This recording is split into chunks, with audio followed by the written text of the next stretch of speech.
예, 네 번째 강의 시작하도록 하겠습니다. 본 강의부터는 구현 단계의 소프트웨어 사업 대가 산정에 대해 설명드리도록 하겠습니다. 구현 단계 소프트웨어 사업 대가 산정의 기능 점수 방법에 대한 소프트웨어 개발비를 설명드리도록 하겠습니다. 소프트웨어 개발비의 산정 방법은 기능 점수 방법을 원칙으로 하고 있습니다. 편리한 산정 방법을 선택적으로 취하는 것이 아니라요. 기능 점수 방법을 원칙적으로 적용을 하고 그 외에 기능 점수 방법의 적용이 어려운 특별한 경우에는 발주자의 판단에 의해 투입 공수에 의한 방법을 활용할 수 있다라고 정의하고 있습니다. 기능 점수 방법의 개요에 대해서 설명을 드리겠는데요. 기능 점수 방법은 사용자 관점에서의 요구 기능을 정량적으로 산정하여 소프트 규모를 측정하여 사용하는 것입니다. 좀 기능 점수 방법의 특징에 대해서 설명을 드리면 소프트웨어 사용자가 제공하는 기능적 요구사항을 측정한다. 개발자 관점이 아니라 사용자가 어떠한 기능을 요구했는지를 측정한다. 입니다. 또한 기능적 사용자 요구사항이 정의가 된다면 예산 수립부터 유지관리 운영까지 전 수명 주기에 걸쳐서 측정 가능하고 개발 이전에 업무량 측정도 가능하다. 즉 다음과 같은 표로 다시 한번 정의를 해봤고요. 사용자 관점의 논리적 관점, 전체 수명 주기에서 측정 가능한 다양한 이런 물리적 측정 방법보다 장점이 크다라고 이해해 주시면 좋을 것 같습니다. 기능점수 측정 유형에는 세 가지 측정 유형이 있습니다. 첫 번째가 개발 프로젝트입니다. 최초 신규 소프트웨어 개발을 하는 것을 측정하는 개발 프로젝트 측정 유형입니다.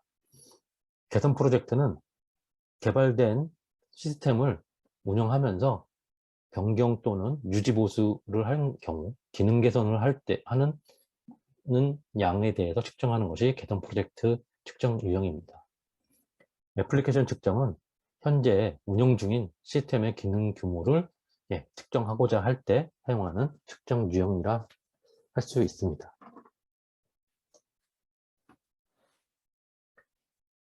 기능 점수 측정 대상을 구분할 수 있는데요. 사용자의 요구사항 중에 기능적 요구사항만을 기능 점수로 측정 가능합니다.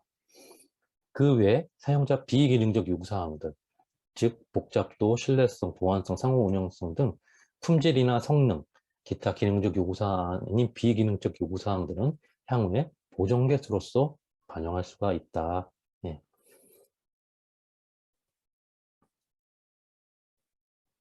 기능 점수는요, 다음과 같이 구분할 수 있습니다. 데이터 기능, 트랜잭션 기능. 데이터 기능은 내부 논리 파일, 외부 연계 파일. 트랜잭션 기능은 외부 입력, 외부 출력, 외부 조회. 꼭 이 용어들은 이해를 해주시고 다음 기능 점수 강의 때 이를 들어주시는 게 좋을 것 같습니다. 데이터 기능에 있어의 내부 논리 파일은요, 특정 대상 시스템 내에서 유지되는 데이터 그룹을 내부 논리 파일이라 합니다. 보통은 테이블 구조로 DBMS의 테이블 구조로 되어 있는 그 파일이나 그룹들을 측정을 하고자 합니다. 외부 연계 파일은요, 외부의 특정 시스템 내에서 유지되고 특정 대상 시스템에서는 참조만 하는 논리적 데이터 그룹입니다. 참조한다는 뜻은 저희가 직접 이 테이블에 있는 데이터를 유지할 수 없고 참조하여 조회만 하는 테이블들이 외부 연계 파일이라 할 수 있습니다. 외부 입력은 특정 대상 시스템 외부에서, 즉 시스템과 시스템과의 경계가 있고 그 본 특정 대상 시스템의 바깥에 있는 시스템이나 사용자에 의해서 데이터가 들어와서 내부 논리 파일을 처리하는 단위 프로세스가 외부 입력. 내부 시스템 안에 있는 정보를 시스템 바깥으로 정보 제공을 하는 것이 외부 출력. 외부 조회 역시 시스템 바깥으로 데이터를 내보내어 정보를 제공하는 것이 외부 조회. 똑같은 기능을 수행하는 하는 기능인데요. 외부 출력은 정보 시스템 밖으로 정보를 제공하면서 추가 4가지 중에 한 가지의 추가 로직을 수행해야 합니다.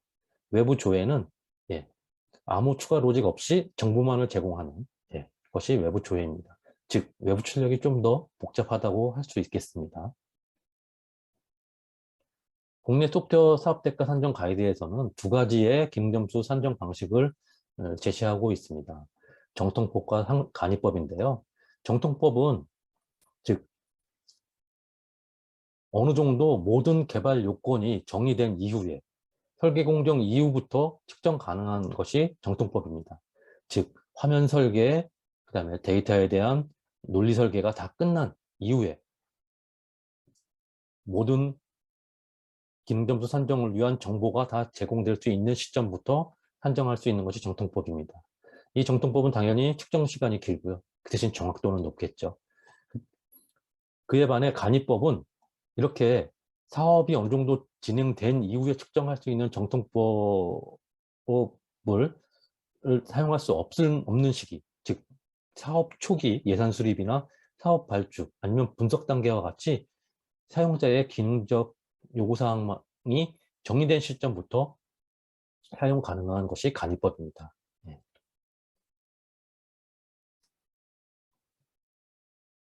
간략히 설명드렸듯이 한 가지 기능점수의 장점 중에 하나는 각 기능별로 복잡도를 줄 수 있다고 말씀을 드렸습니다. 그 복잡도를 통해서 그 기능 점수가 할당되어 있게 되었는데요.